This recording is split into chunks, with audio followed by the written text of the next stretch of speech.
आप देख रहे हैं आपका अपना टीवी चैनल आरजे रमझाझर।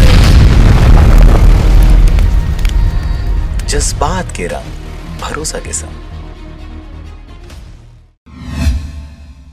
खबर है मुंगेली जिला के सेतगंगा क्षेत्र का, जहां पर 5 दिनों का सेतगंगा धाम में विशाल मेले का आयोजन किया गया है। वहीं छत्तीसगढ़ के पूर्व सीएम डॉक्टर रमन सिंह का 3 बजे सेतगंगा धाम में आगमन हुआ। कार से उतरते ही मेला आयोजकों और लोगों के द्वारा रमन सिंह का वेलकम कर उन्हें मंच से लेकर गुरु घासीदास बाबा जी के मंदिर तक लाया गया। पूर्व मुख्यमंत्री को देखने के लिए लोगों की भीड़ जैसे उमड़ पड़ी। वहीं रमन सिंह ने मुंगेली जिले के विकास की गति को बताते हुए कहा कि मुंगेली के विधायक पुन्नूलाल मोहले ने अपने जिले में विकास की गंगा बहा दी है। आज पूरे छत्तीसगढ़ में 50 गांव में लोगों का जीवन दयनीय है। आज भी कई ऐसे गांव हैं जहां सीसी रोड की बात तो दूर, गांव में पीने को पानी की सुविधा तक नहीं है और सरकार कहती है कि हमने और हमारे सरकार ने विकास की गंगा बहा दी।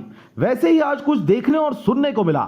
सिरगंगा के मंच में भाषण देते हुए पूर्व सीएम डॉक्टर रमन सिंह ने बड़ी बात कह दी। निशाना बनाकर साधते हुए उन्होंने सीधे वर्तमान मुख्यमंत्री और उनके सरकार को भ्रष्टाचार और आतंकवादियों सहित नक्सलवाद को बढ़ावा देने का आरोप लगाया और कहा यह सरकार लंबे समय तक नहीं टिक पाएगी।